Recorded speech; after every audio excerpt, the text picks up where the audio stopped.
Hai semuanya, pernahkah kamu bertanya bagaimana bank syariah bisa tetap stabil di tengah badai ekonomi? Jawabannya ada pada penerapan tata kelola yang baik dan sesuai prinsip Islam, atau yang dikenal dengan Good Corporate Governance atau GCG di lembaga keuangan syariah. Di video ini, kita akan mengupas tuntas bagaimana GCG menjadi benteng utama dalam menjaga keamanan dan keberlangsungan lembaga keuangan syariah. Yuk, mulai dengan memahami dulu apa itu GCG.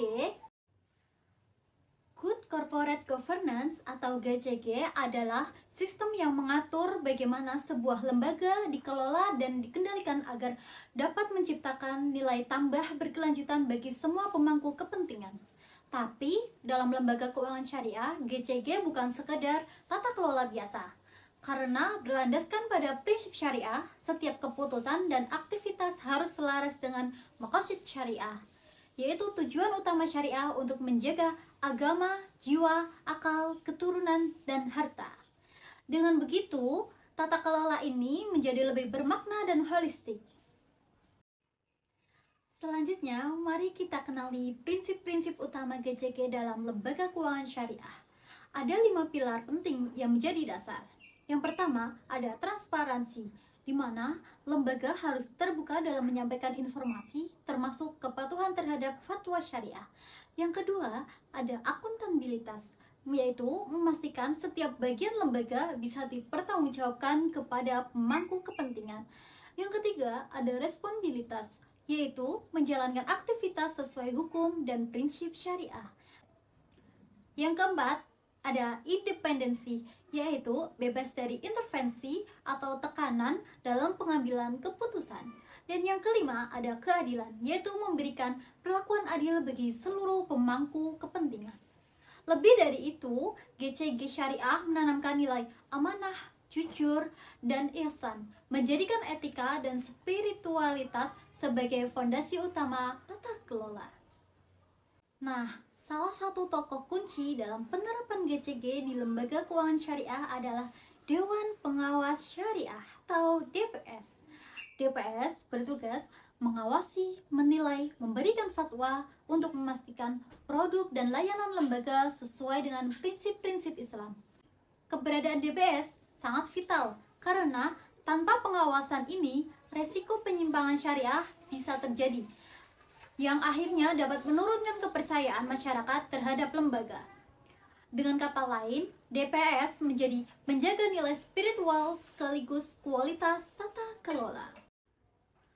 Namun, menjaga lembaga keuangan syariah tetap sehat bukan tanpa tantangan. Ada berbagai jenis resiko yang mengancam keberlangsungan lembaga. Antara lain, yang pertama ada resiko kredit, yaitu resiko gagal bayar dari nasabah. Yang kedua, ada resiko operasional, yaitu kesalahan internal seperti sumber daya manusia. Yang ketiga, ada resiko likuiditas, yaitu kesulitan memenuhi kewajiban dana jangka pendek. Yang keempat, ada resiko syariah, yaitu ketidaksesuaian produk atau layanan dengan fatwa atau prinsip syariah. Yang kelima, ada resiko reputasi, yaitu akibat persepsi negatif dari pelanggan syariah atau tata kelola. Yang keenam, ada resiko investasi, terutama terkait pengelolaan dana zakat, wakaf, dan qadarul hasan. Memahami jenis resiko ini penting supaya GCG dapat bekerja secara optimal dalam mitigasi. Bagaimana GCG membantu memitigasi risiko? Nah, sekarang kita masuk ke inti penting. Bagaimana GCG ini berperan aktif mengurangi dan mengelola risiko tersebut. Mari kita bahas beberapa mekanisme kunci yang diterapkan dalam GCG. Yang pertama, pengawasan internal dan audit syariah yang efektif. Audit dan pengawasan yang rutin dan ketat memungkinkan deteksi dini potensi pelanggaran atau resiko syariah sehingga tindakan bisa cepat dapat diambil. Yang kedua, ada transparansi dan akuntabilitas informasi. Dengan laporan yang terbuka dan jujur, semua pihak dapat memantau kondisi lembaga sehingga kepercayaan publik pun terjaga. Yang ketiga, budaya kepatuhan syariah yang kuat. GCG menanamkan nilai amanah dan kejujuran dalam setiap individu di lembaga, menjadikan kepatuhan bukan sekedar kewajiban, tapi karakter. Yang keempat, ada peran DPS yang diperkuat. DPS yang independen dengan wewenang penuh dapat mengawasi dan memberikan fatwa secara objektif, mencegah risiko syariah dan reputasi.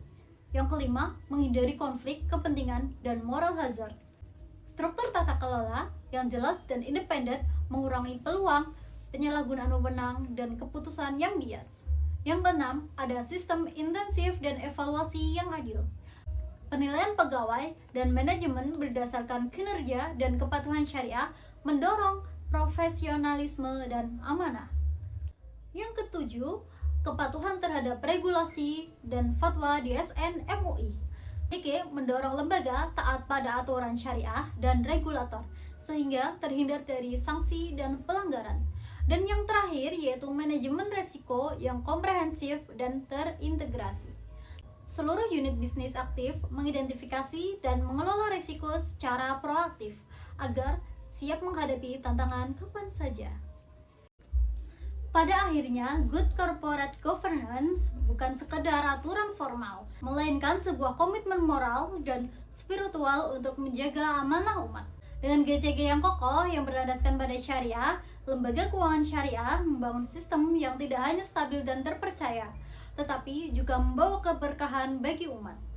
Jadi, jangan lupa, GCG adalah kunci keberlanjutan dan kemaslahatan lembaga keuangan syariah yang kita cintai. Sekian, terima kasih.